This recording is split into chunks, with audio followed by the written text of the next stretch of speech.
My sister stole my daughter from me, turned her against me with lies I never thought possible, and watched as my world crumbled. For 15 years, I poured everything into raising Sophia alone, sacrificing my dreams to give her the life she deserved. But when Claire whispered poison in my daughter's ear, convincing her I was the villain in our story, I realized that blood doesn't guarantee loyalty. And sometimes, the people who hurt us most are the ones we trust completely.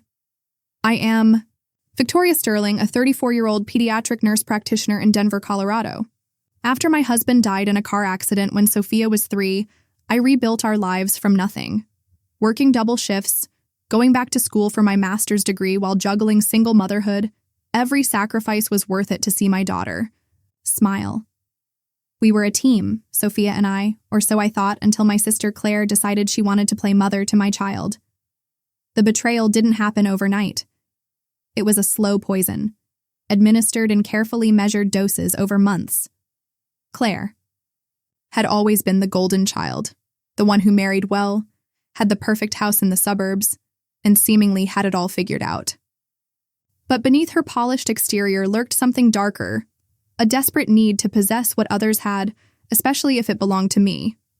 It started innocently enough. Claire began offering to babysit more frequently, taking Sophia shopping for clothes I couldn't afford, and gradually positioning herself as the fun aunt who could provide everything I couldn't. At first, I was grateful.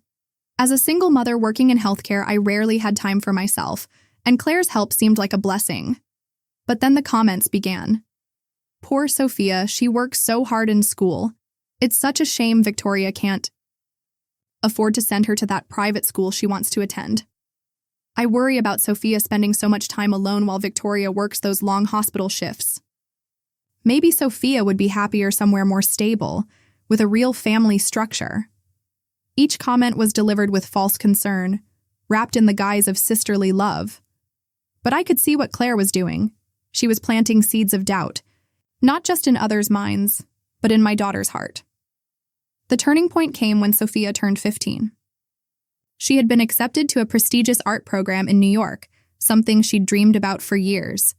The tuition was astronomical, but I had been saving every penny, working extra shifts, even selling my mother's jewelry to make it happen. I was $3,000 short, but I had a plan to take out a loan to cover the difference. That's when Claire made her move. Victoria, we need to talk, she said, appearing at my apartment one evening with Sophia in tow. My daughter wouldn't meet my eyes, her arms crossed defensively across her chest. Sophia has something to tell you, Claire continued, her voice dripping with false sympathy. She's been staying with us for the past week because she needed space to think. My heart stopped. I hadn't heard from Sophia in days, but I assumed she was just busy with school and friends. I never imagined she had been living with Claire without my knowledge. Mom, Sophia finally spoke, her voice small and uncertain. Aunt Claire told me about the money, about how you've been struggling to pay for things. She offered to pay for the art program. The words hit me like a physical blow. I stared at my sister, seeing the satisfied smirk she was trying to hide behind her mask of concern. That's wonderful, I managed to say, though my voice sounded hollow even to my own ears. But honey, I already have the money figured out. You don't need to worry about— No, Mom, Sophia interrupted, and for the first time in her life, she looked at me with something resembling pity. Aunt Claire showed me the bills, the late notices.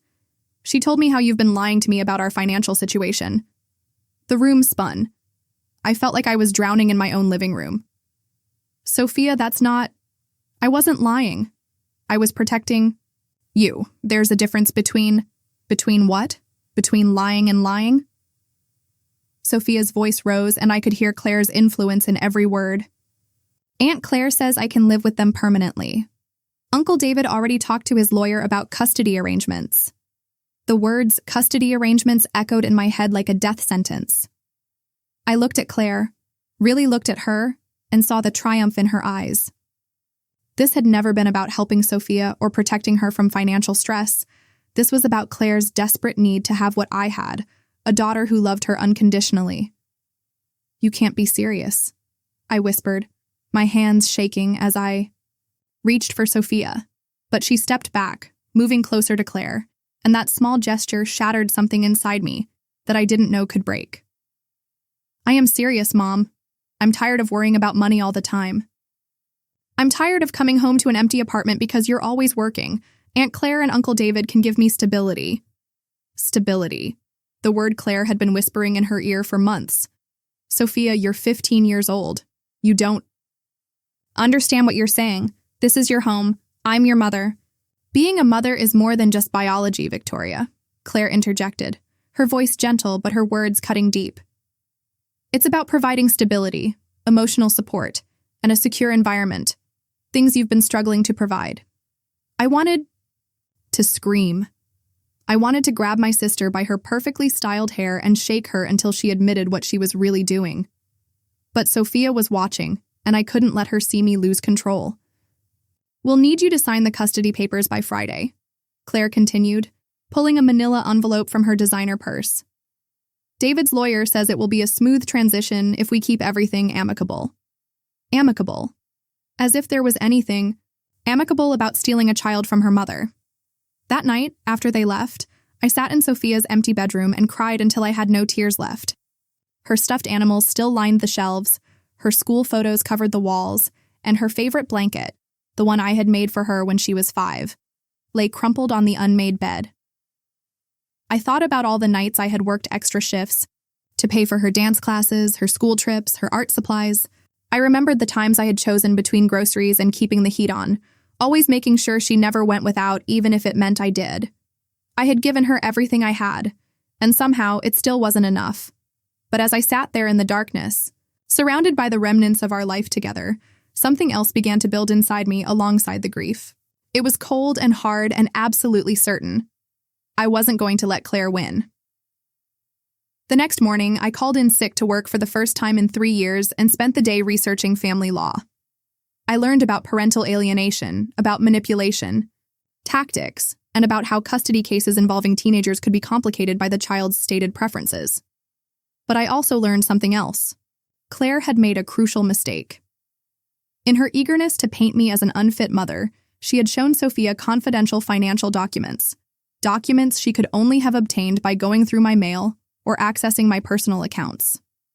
That was illegal, and it gave me grounds to fight back. I hired the best family attorney I could find, using the money I had saved for Sophia's tuition. If Claire wanted a war, I would give her one. The custody hearing was scheduled for 2 weeks. Later. In the meantime, Sophia continued living with Claire and David, and I was granted supervised visitation twice a week. Supervised, as if I were a dangerous criminal instead of a mother who had loved her child with every breath in her body. During our first supervised visit, Sophia was cold and distant. She answered my questions with monosyllables and spent most of the time staring at her phone. It was like looking at a stranger wearing my daughter's face. "How's the art program application going?" I asked, desperate for any connection. Aunt Claire already submitted it. She wrote my personal essay for me because she said yours wasn't good enough. The casual cruelty of the statement took my breath away. I had spent weeks helping Sophia craft that essay, staying up late to help her find the perfect words to express her passion for art. We had laughed together over inside jokes and shared memories as we wrote about her journey as an artist. Now, Claire had erased all of that, replacing our collaboration with her own words. "Sophia, I need you to understand something," I said, leaning forward in my chair. "I know Aunt Claire has told you things about our financial situation, but there are things you don't know. Things about why she's really doing this." "Don't," Sophia said sharply, looking up from her phone for the first time since the visit began. "Don't try to make her the bad guy. She's the only one who's been honest with me. Honest. My sister, who had illegally accessed my private documents and manipulated a child into abandoning her mother, was the honest one. Do you remember when you were 8 and you wanted that expensive art set for your birthday?" I asked quietly. "I worked overtime for 2 months to buy it for you. Do you remember how excited you were?" "Yeah, so?" "Aunt Claire told me I was spoiling you. She said I should have taught you to be grateful for smaller gifts, but I bought it anyway because I wanted to see you smile." Sophia's expression flickered for just a moment, but then the walls went back up. "That was different." "Was it? Do you remember last Christmas when you wanted to visit Dad's grave?" Aunt Claire said it was morbid and unhealthy, but I took you anyway because I knew you needed to say goodbye. Do you remember what you told me that day? Stop it, Mom. You told me that I was the only person who really understood you. You said that even when the whole world was against you, you knew I would always be on your side. I was a kid, Sophia said, but her voice was shaking now. I didn't know any better. You knew the truth. You knew that I loved you more than my own life. That hasn't changed, Sophia. It will never change, no matter what anyone tells you. For a moment, I thought I had reached her. I saw something soft and uncertain in her eyes, a glimpse of the little girl who used to crawl into my bed during thunderstorms.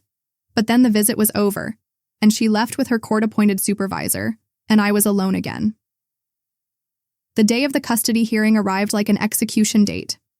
I dressed in my best suit, the one I wore to job interviews and parent-teacher conferences, and tried to project confidence I didn't feel. My attorney, Sarah Martinez, was sharp and experienced, but even she had warned me that cases involving teenagers were difficult to win. The court tends to give significant weight to a 15-year-old's stated preferences, she had explained. But we have strong evidence of manipulation and illegal activity on your sister's part.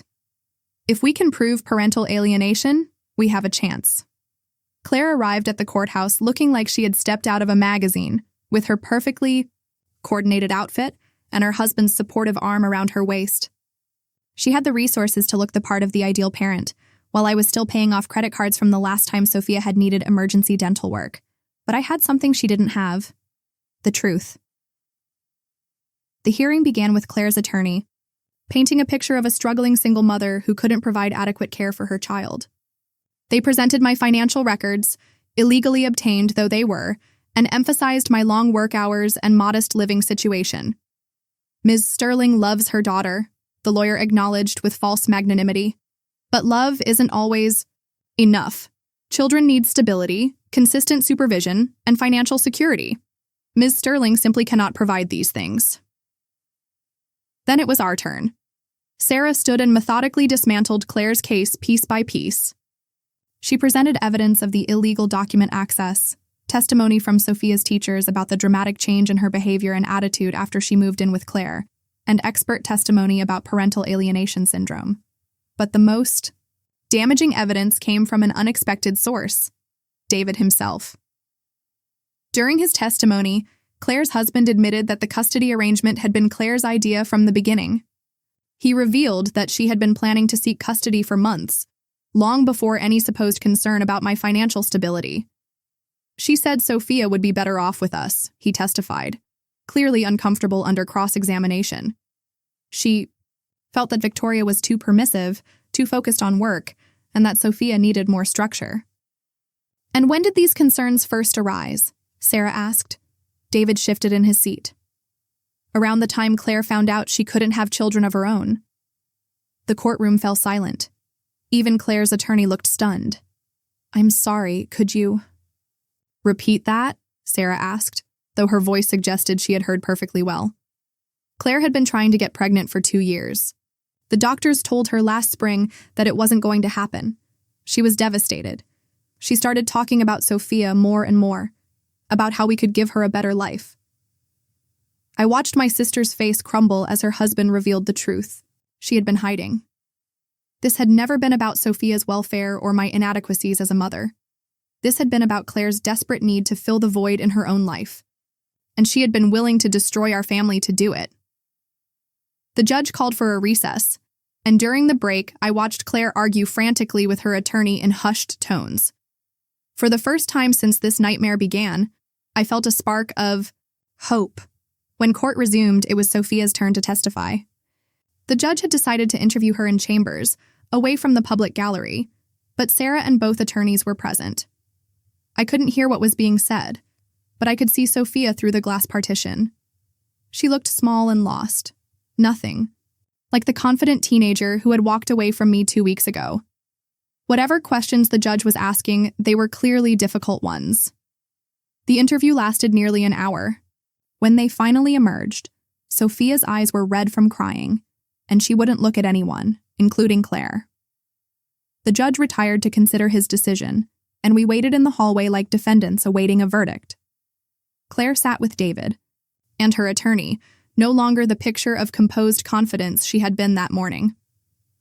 I sat with Sarah, trying to read meaning into every sound from the courtroom. Finally, we were called back in. "This has been a difficult and heartbreaking case," the judge began. "It's clear that everyone involved loves this child and wants what's best for her. However, the evidence presented today raises serious concerns about the methods used to convince Sophia that her living situation needed to change." He looked at Claire directly. "Ms. Hendricks, while I don't doubt that your intentions came from a place of love, your actions constitute a clear case of parental alienation. You systematically undermined the relationship between this child and her mother, used illegally obtained financial information to support your case, and manipulated a minor into believing that her mother was inadequate." Claire's face had gone completely white. "Furthermore," the judge continued, "testimony from the child herself reveals that she was not presented with accurate information about her mother's financial situation or given the opportunity to understand the full context of their living circumstances." He turned to me. "Ms. Sterling, while it's clear that you face significant challenges as a single parent, there is no evidence that you have ever neglected or endangered your daughter. Your work schedule and modest income do not constitute grounds for custody removal." I held my breath, afraid to hope. "Therefore, I am ordering that custody of Sophia Sterling remain with her mother, Victoria Sterling. However, given the trauma this situation has caused the child, I am also ordering family counseling for both mother and daughter to be completed before normal custody arrangements resume." The gavel came down, and I felt like I could breathe, for the first time in weeks. But my victory felt hollow as I watched Sophia's reaction. She wasn't relieved or happy. She looked devastated, and I realized that winning the legal battle was only the beginning. I still had to win back my daughter's heart. The family counseling sessions were brutal. Sophia spent the first 3 sessions sitting in sullen silence while I tried to explain my side of the story to Dr. Rebecca Chen, the therapist the court had assigned to our case. "Sophia, your mother has been trying to communicate with you about her perspective on what happened," Dr. Chen said during our 4th session. "Do you have any response to what she shared?" "She's just trying to make Aunt Claire look bad," Sophia mumbled, staring at the floor. "What would make you feel comfortable engaging in this conversation?" Dr. Chen asked. "Nothing. I want to go back to Aunt Claire's house." The words still stung, even after hearing them dozens of times. "Can you tell me what you miss most about living there?" Dr. Chen asked gently. For the first time, Sophia looked up. "I miss feeling wanted. I miss having someone ask about my day and actually listen to the answer. I miss not worrying about money all the time." Her words broke my heart because I realized how my efforts to shield her from our financial struggles had backfired. In trying to protect her, I had made her feel excluded from our family decisions. "Sophia," I said quietly, "I need you to know that you were always wanted. You are the most important thing in my life. I worked those long hours because I wanted to give you opportunities, not because I didn't want to be with you. Then why didn't you ever talk to me about it? Why did I have to find out from Aunt Claire that we were broke?" It was a fair question and one I had been avoiding. "Because I was proud," I admitted. "I was proud and stubborn and scared. I thought that if I could just work hard enough, sacrifice enough, I could give you everything without you ever having to worry. I thought that was what good mothers did." "But I did worry," Sophia said. And now she was crying. "I worried all the time. I worried that you were sad and I didn't know how to help. I worried that I was asking for too much when I wanted things for school. I worried that Dad's death had ruined everything, and it was somehow my fault." The last part hit me like a physical blow. "Sophia, honey, Dad's death was never your fault. Nothing about our situation has ever been your fault." "Then why did Aunt Claire say—" "What did she say?" I asked, though I wasn't sure I wanted to hear the answer. Sophia looked at Dr. Chen, who nodded encouragingly. "She said that if Dad hadn't died, you wouldn't have had to work so much. She said that sometimes parents make choices that put their children at risk, and that Dad chose to drive that night even though it was raining." I felt the blood drain from my face. Claire had weaponized even my husband's death, twisting it into another reason why I was an inadequate parent. Sophia, your father didn't choose to have an accident. A drunk driver ran a red light and hit him. There was nothing anyone could have done to prevent it. But Aunt Claire said, Aunt Claire lied to you. The words came out harsher than I intended, but I was tired of dancing around the truth. She lied about a lot of things because she wanted you to live with her, and she was willing to hurt both of us to make that happen. Dr. Chen intervened before Sophia could respond. Let's take a step back. Sophia, how do you feel when you hear these different versions of events? Confused, Sophia whispered. I don't know who to believe anymore. That's understandable, Dr. Chen said. When adults we trust tell us conflicting information, it's natural to feel confused and overwhelmed. But I want you to think about something. Who has been consistently present in your life? Who has made sacrifices for your well-being even when it was difficult? Sophia was quiet for a long time. Finally, she looked at me with something that resembled her old self. You worked extra shifts to pay for my dance classes even though you hate dancing. I smiled through my tears. I love watching you dance even if I have 2 left feet. And you learned to braid my hair even though yours is naturally straight. And you had no idea what you were doing. YouTube tutorials are a beautiful thing. And you read every single Harry Potter book out loud to me twice, even though you said they were too long and you preferred shorter stories. Those books are ridiculously long, I said, laughing despite everything. But you loved them, so I loved them too. Something shifted in the room. I could see Sophia starting to remember who we were together, who we had always been. Why didn't Aunt Claire tell me about any of that stuff? She asked quietly. Dr. Chen leaned forward. What do you think, Sophia? Why might someone choose to focus only on the negative aspects of a situation? Sophia was quiet for several minutes, working through the question. Because she wanted me to think Mom was bad, so I would want to live with her instead? What do you think? I think maybe Aunt Claire was sad about not having kids, and she thought if she could make me hate Mom, then I would love her instead. It was the first time Sophia had acknowledged the manipulation, and I felt a surge of hope. The breakthrough came during our 6th session. Sophia had been gradually warming up to me again, but she was still guarded, still afraid to fully trust. Dr. Chen had asked us to write letters to each other, letters we wouldn't necessarily share, but that would help us process our feelings. At the end of the session, Sophia surprised me by saying she wanted to read hers aloud. Dear Mom, she began, her voice shaking slightly. I'm sorry I believed Aunt Claire when she said bad things about you. I think I wanted to believe them because I was angry that we didn't have as much money as other families, and it was easier to blame you than to accept that sometimes life is just hard. She paused, wiping her eyes. I know you worked all those extra shifts for me. I know you gave up. Things you wanted so I could have things I needed. I know you never complained, even when you were tired or sad or stressed about money. I was crying now, but I didn't interrupt. I miss living with you. I miss our Saturday morning pancakes and our terrible movie marathons. I miss the way you sing off-key in the shower and how you always burn the first batch of cookies, but the second batch is perfect. She looked up at me, and for the first time in months, I saw my daughter. Really saw her. I miss being your daughter instead of Aunt Claire's project. Can I come home? I couldn't speak through my tears, so I just nodded and opened my arms. She fell into them like she had when she was small, and I held her like I never wanted to let her go again. The road back wasn't easy. Sophia moved home the next week, but there was still damage to repair. She had missed months of school while living with Claire, and her grades had suffered.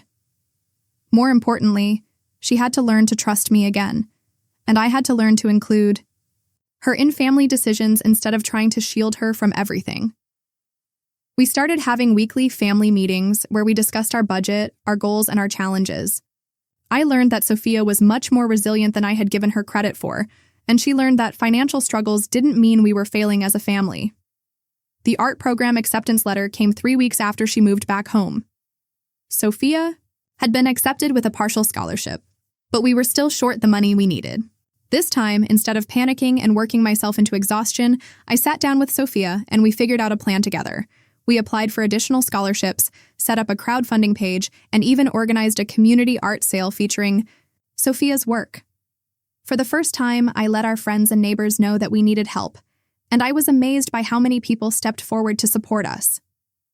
Claire tried to contact Sophia several times during those first few weeks, but Sophia wasn't ready.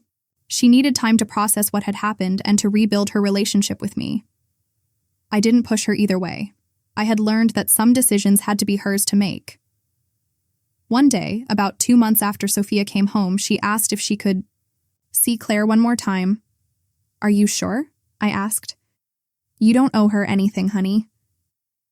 "I know, but I think I need to talk to her. I need to understand why she did what she did." I drove her to Claire's house and waiting in the car while they talked.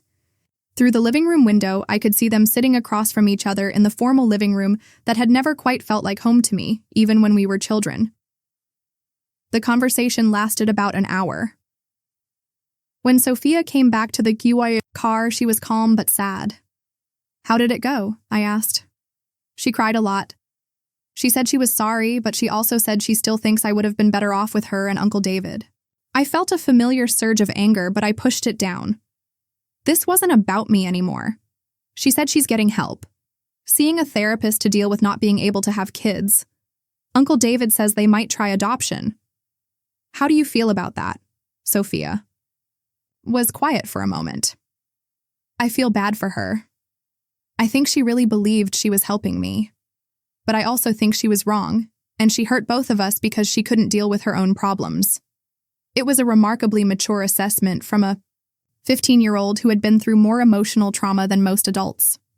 "Do you want to see her again?" I asked. "Maybe someday, but not for a while. I need to focus on us first." Us. The word filled me with more warmth than I had felt in months. Sophia left for the art program in New York that fall. We had raised enough money to cover her first year, and she had earned additional scholarship money for her second year based on her portfolio. The night before she left, we stayed up late packing her things and talking about everything and nothing. It felt like old times, but better, because now we were choosing to be together instead of just accepting it as inevitable. "I'm scared," she admitted as we folded her clothes into the suitcase we had bought at a thrift store and decorated with fabric paint. "Of what?" "Of being away from you, of making new friends, of not being good enough for the program." I sat down on her bed and pulled her close to me. "Do you want to know a secret? I'm scared too. I'm scared of being in this apartment without you.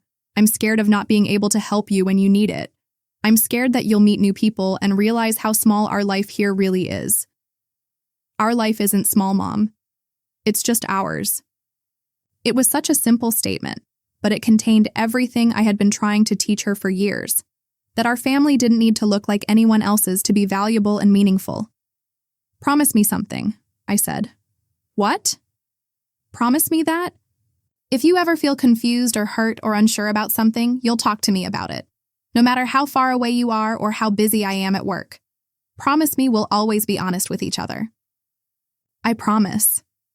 But you have to promise me something too. Anything. Promise me you'll take care of yourself while I'm gone. Go on dates, make friends, do things that make you happy, not just things that make money." I laughed, but she was serious. "Mean it, Mom. I don't want you to spend the next 4 years just working and waiting for me to come home. I want you to have a life." It was advice I needed to hear, even if I wasn't sure I was ready to follow it. The goodbye at the airport was tearful, but hopeful. I watched my daughter walk through security with her overstuffed backpack and her art supplies, and I felt proud of both of us. We had survived betrayal, manipulation, and the kind of family drama that could have destroyed us. Instead, it had made us stronger. Over the following months, Sophia flourished in New York.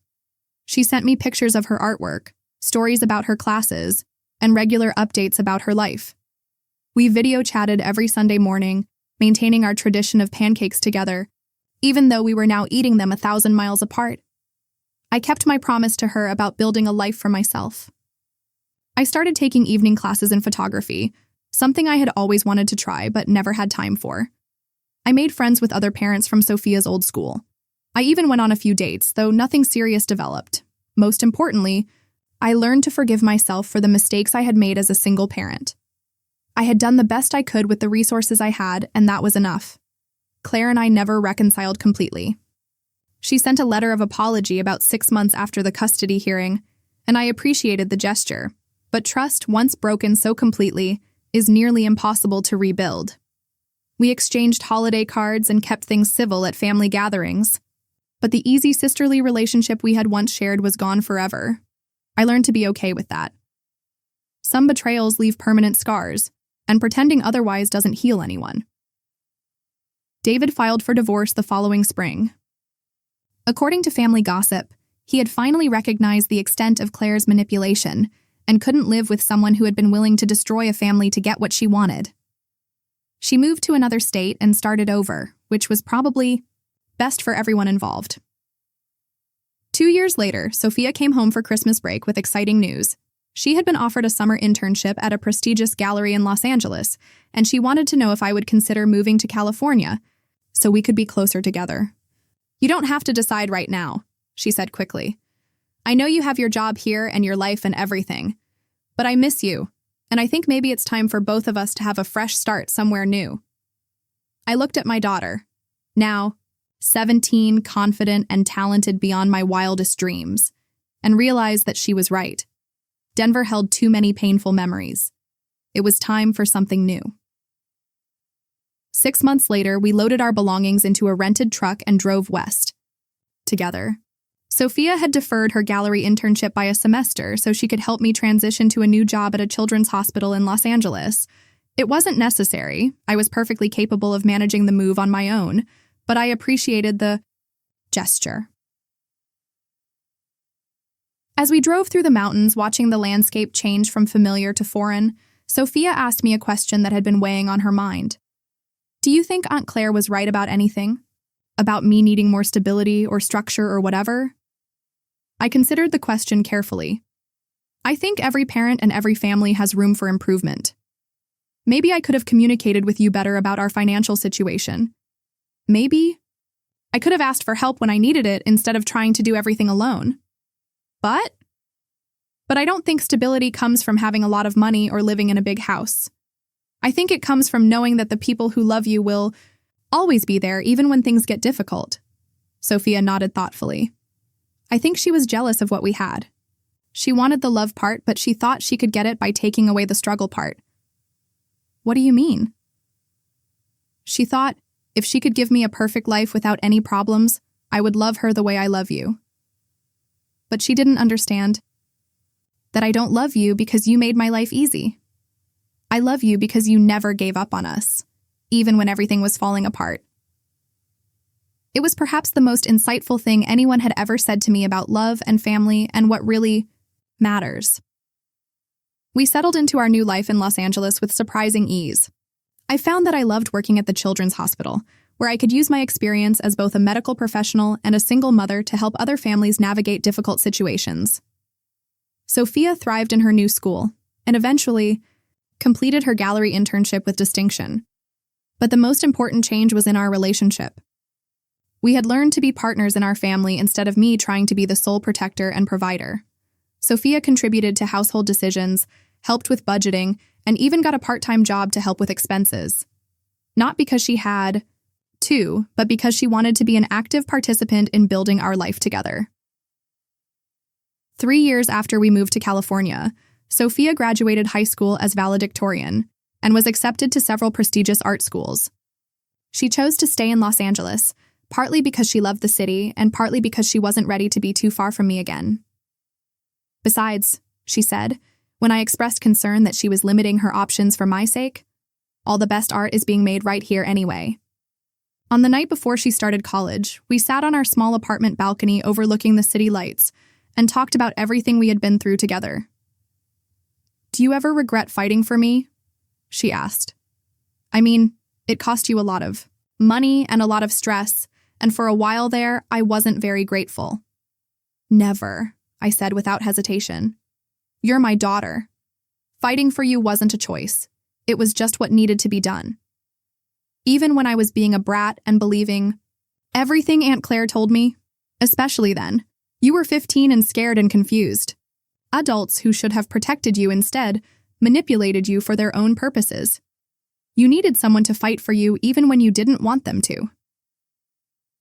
Sophia was quiet for a while, watching the traffic move along the freeway below us. I think about her sometimes, she said finally.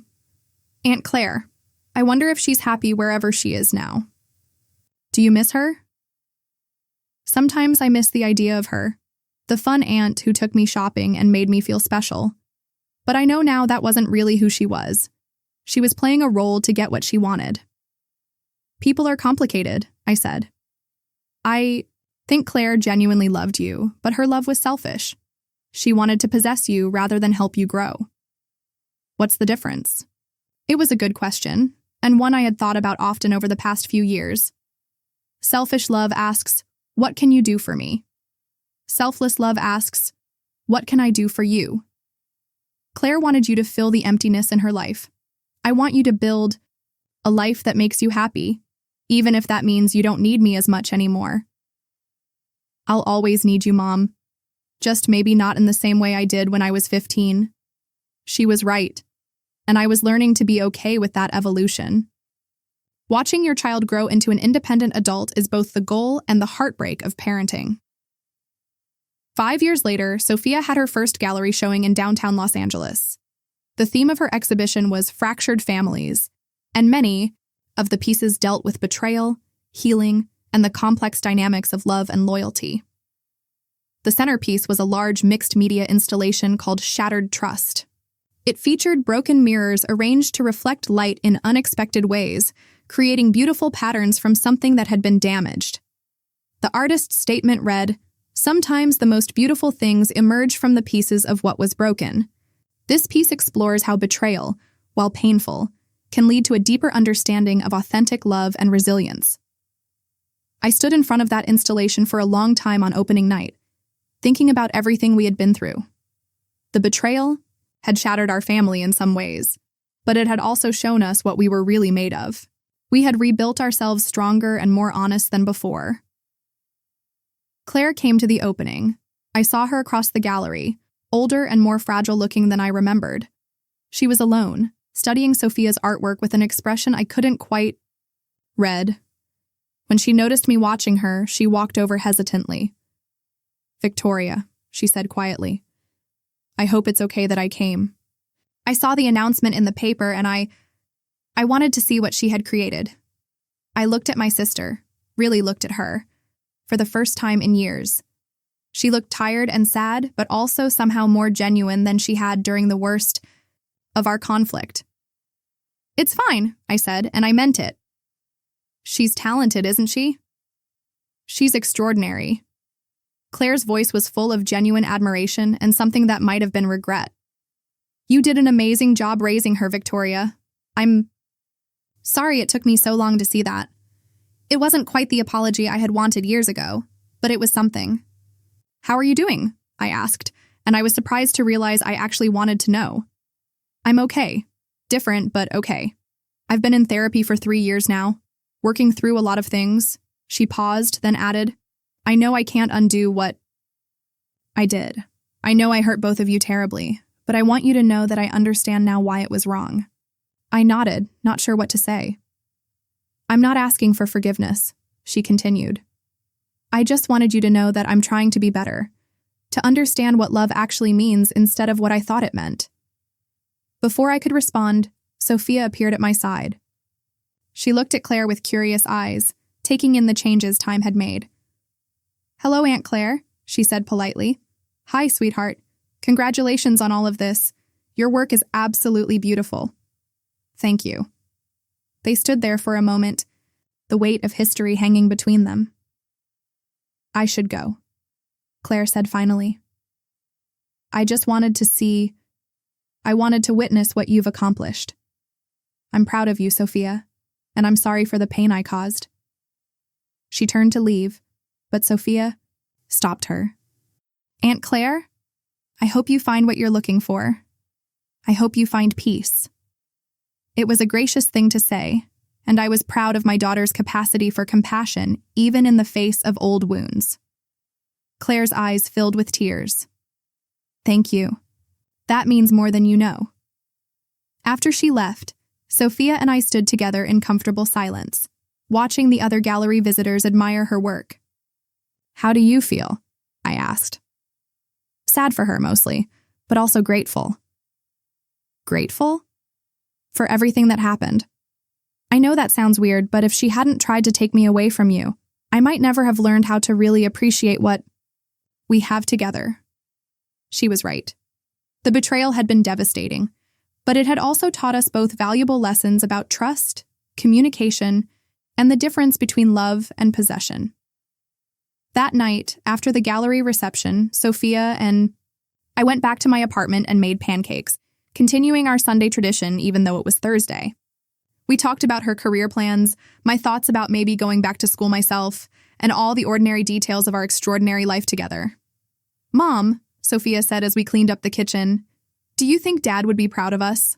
Of how we handled everything? I thought about my husband, gone now for over 15 years, and what he would think of the women we had become.